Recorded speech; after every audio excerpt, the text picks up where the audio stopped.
성령과 그리스도의 교회. 그리스도의 교회는 구약의 율법 아래의 교회, 광야의 교회가 있었지만 사도행전 2장에 기록된 대로 오순절에 성령님이 오심으로 그리스도 교회의 모습으로 나타나고 교회의 사역도 시작되었습니다. 신약 성경을 읽을 때면 교회의 생명은 언제나 성령의 능력 안에, 그리고 능력의 지배 아래에 있다는 것을 알 수 있습니다. 주님께서도 이것을 예언하셨고 약속하셨습니다. 성령은 하나님의 영이요 그리스도의 영입니다. 오순절에 이 성령께서 임하신 것입니다. 예수님께서 승천하시기 전 제자들에게 너희는 이 모든 일의 증인이라. 볼지어다 내가 내 아버지의 약속하신 것을 너희에게 보내리니 너희는 위로부터 능력을 입히올 때까지 이 성 예루살렘에 유하라고 명령을 하셨습니다. 예수님은 왜 하나님께서 약속하신 성령께서 오실 때까지 기다리라고 하셨을까요? 첫째로 그것은 성령의 능력 없이 복음을 전파하러 나가면 실패할 것을 아셨기 때문입니다. 복음을 전파하는 것은 성령의 사역입니다. 전도는 복음을 안다고 해서 되어지는 것이 아니며 사람의 능력으로는 불가능합니다. 성령은 진리의 영이시며 그리스도 예수를 증거하는 영입니다. 그러므로 성령의 능력을 받지 않고는 그리스도를 증거할 수 없기 때문인 것입니다. 둘째로 그리스도의 교회는 반드시 성령을 받아야 하기 때문입니다. 구약 성경에서 요엘이 하나님의 은혜를 받았을 때 예언하기를 이 다음에는 하나님께서 성령을 남종과 여종, 젊은이와 늙은이와 모든 사람에게 부어줄 때가 있다고 하였습니다. 그 예언이 오순절의 성령 강림입니다. 로마서 8장 9절. 만일 너희 속에 하나님의 영이 거하시면 너희가 육신에 있지 아니하고 영에 있나니 누구든지 그리스도의 영이 없으면 그리스도의 사람이 아니라 라고 말했습니다. 성경에서 성령은 하나님의 영 또는 그리스도의 영으로 묘사됩니다. 그리스도의 교회에게 성령이 그 안에 없으면 그 사람은 그리스도인이 아니라는 것입니다. 또한 그리스도인은 육신에 있지 않으며 영에 있다는 것을 의미합니다. 성령은 생명의 영입니다. 생명의 영이 임재해야만 생명을 받을 수 있습니다. 또한 그리스도의 교회는 성령 충만함을 받아야 합니다. 성령 충만이란 무엇일까요? 성령 충만이란 성령님의 지배와 다스리심에 순종하는 상태를 말하는 것입니다.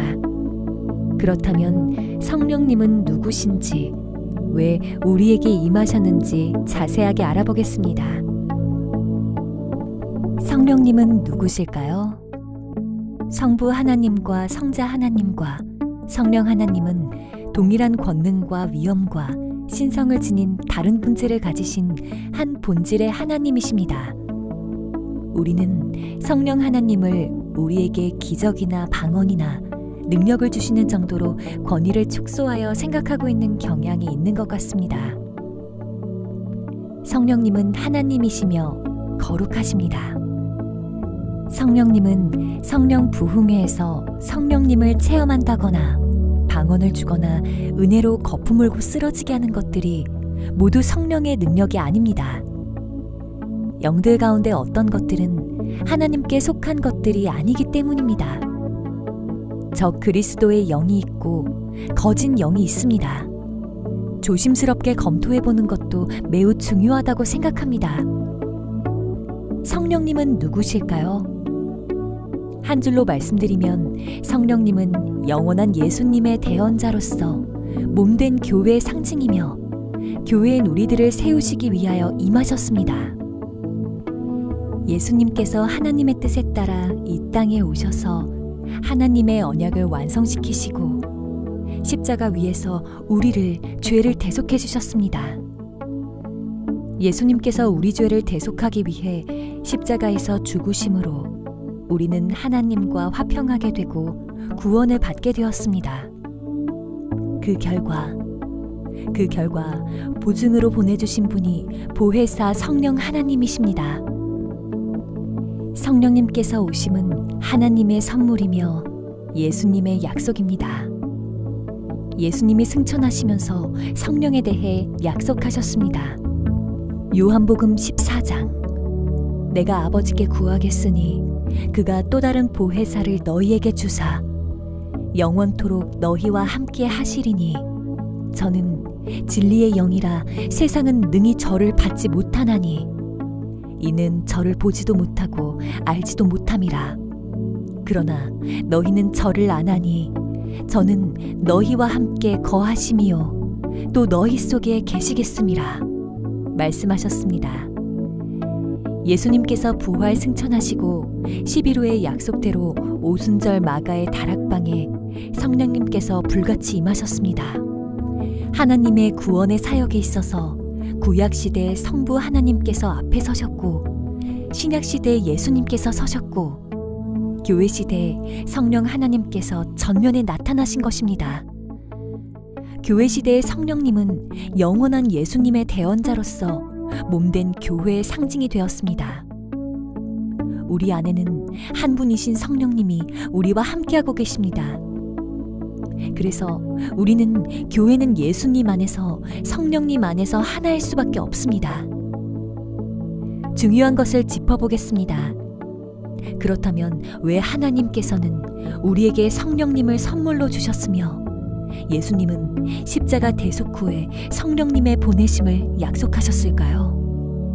예수님의 부활 승천하신 후에 오신 성령님은 우리 교회들에게 예수님을 이해시켜주기 위해서 이 땅에 오셨습니다. 성령님은 우리에게 죄에 대하여, 의에 대하여, 심판에 대하여, 십자가와 구원과 은혜에 대하여 우리에게 깨닫게 해주러 이 땅에 오셨습니다. 성령님께서 오신 것은 이 땅에 교회를 세우시기 위해서, 완성시키기 위해서 오셨습니다. 성령님이 임하시면 교회가 하나가 되게 해주시고 우리가 하나라는 것을 느끼게 해주십니다. 성령님은 우리로 거룩하게 하시고 하나님의 자녀로 만들어 가십니다. 성령님께서 우리에게 임하시면 성령님은 우리에게 믿음을 주시고 내가 하나님의 자녀됨을 확증해 주십니다. 우리가 하나님을 믿는 것은 우리 안에 이미 성령님께서 거하시기 때문입니다. 성령께서 우리 안에 임하실 때 행하시는 일은 뭘까요? 성령은 우리들 자신의 마음이 죄로 가득 찼다는 것을 알게 해주시고 나 자신이 무가치함을 느끼게 해줍니다. 내가 누구인지 알게 되는 순간 우리에게 하나님에 대한 깊은 감사와 찬양을 느끼게 해줍니다. 성령님께서 우리 안에 함께 하실 때 우리에게는 성령의 9가지 열매가 나타나게 됩니다.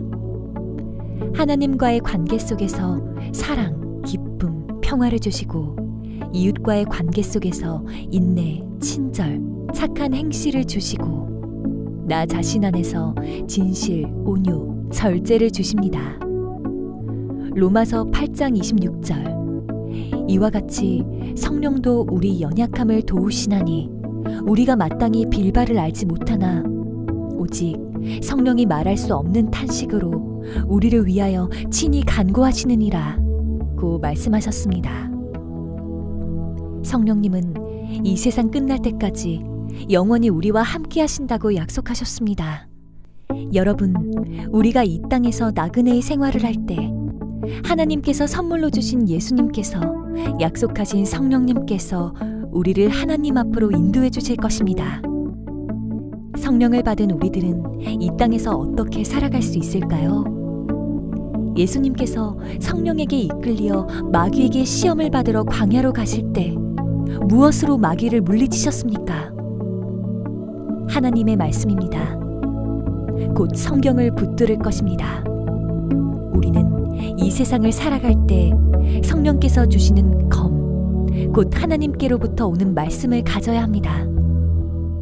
우리는 우리 자신의 힘과 능력과 생각으로 마귀와 싸워서는 안 되며 하나님 자신의 영이 내신 말씀으로 싸워야 합니다.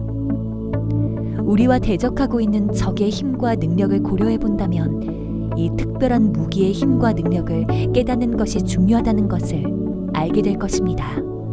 감사합니다.